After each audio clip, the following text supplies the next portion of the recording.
कथा स्वामी समर्थ आणि गावकऱ्यांच्या विहिरीचं पाणी. एकदा अक्कलकोटच्या जवळ एका गावात भीषण दुष्काळ पडला होता. सगळ्या विहिरी कोरड्या पडल्या होत्या.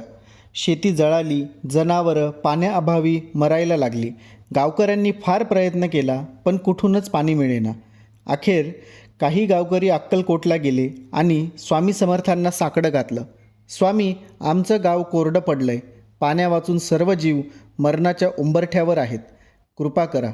स्वामी समर्थ शांत होते. काही क्षण डोळे बंद करून बसले आणि मग म्हणाले, पाण्याला सांगितलंय तुमच्या विहिरीत परत यावं. जा, उद्या विहीर पहा.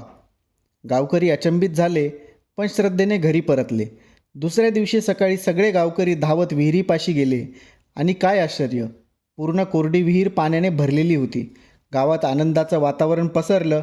लोक म्हणू लागले, हे फक्त स्वामी समर्थच करू शकतात. हे चमत्कार नाही, तर ही कृपा आहे. कथेचा संदेश: स्वामी समर्थ केवळ गुरु नव्हते, तर ते भक्तांच्या अडचणीत हस्तक्षेप करणारे समर्थ योगी होते. संकट कितीही मोठं असो, त्यांची कृपा असेल तर मार्ग नक्कीच निघतो. श्री स्वामी समर्थ.